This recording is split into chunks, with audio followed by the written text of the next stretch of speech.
যারা ইসলাম বিরোধী শক্তি, যারা ইসলামের ধ্বংস চায়, তারা চায় তাদের মুখের ফুৎকারে ইসলামের আলোকে তারা নিভিয়ে দিবে। কিন্তু আল্লাহর ফায়সালা হচ্ছে আল্লাহ তার দিনকে, দিনের জ্যোতিকে পূর্ণরূপে বিকশিত করবেন, যদিও এটা কাফেররা অপছন্দ করে। সুবহানাল্লাহ। এবং তিনি আল্লাহ তাআলা রাসূলকে প্রেরণ করেছেন হেদায়েত দিয়ে আর সত্য ধর্ম দিয়ে, দিনে হক দিয়ে, যাতে করে মানব রচিত যত ধর্ম আছে, মতবাদ আছে, সবকিছুর কবর রচনা করে এগুলোর উপরে আল্লাহ তাআলা দিন ইসলামকে বিজয়ী করতে পারেন, যদিও এটা মুশরিকদের কাছে খুব অসহনীয়। তাহলে এই আয়াত দুটি থেকে আমরা বুঝতে পারলাম যে ইসলামের বিজয় অবশ্যম্ভাবী। এই পৃথিবীতে ইসলামের বিজয়, অগ্রগতি, অগ্রযাত্রা কেউ ঠেকিয়ে রাখতে পারবে না। কিন্তু ইসলাম বিরোধীরা চায় ইসলামের অগ্রযাত্রাকে তারা নিভিয়ে দিবে, ইসলামের জ্যোতিকে মুখের ফুৎকারে নিভিয়ে দিবে। আওয়াজ করে বলেন তো, কাফিররা, ইসলাম বিরোধীরা মুখের ফুৎকারে আল্লাহর এই দিনের জ্যোতি বা আলোকে কি কখনো নিভাতে পারবে? বলেন, কোশ্চিনকালেও পারবে না। তারা নানা ষড়যন্ত্র করে, তারা নানা ধরনের চক্রান্ত করে, কুটো কৌশল করে, আমাদেরকে আমাদের ভূমি থেকে উচ্ছেদ করে,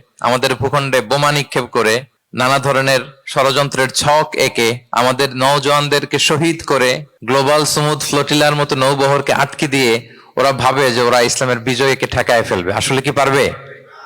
না। আল্লাহ বলেন, আমি ইসলামের জ্যোতিকে পূর্ণরূপে বিকশিত করবো। আল্লাহু আকবার। এটাকে কেউ ঠেকাতে পারবে না। তাহলে ইসলামের বিজয় অবশ্যম্ভাবী।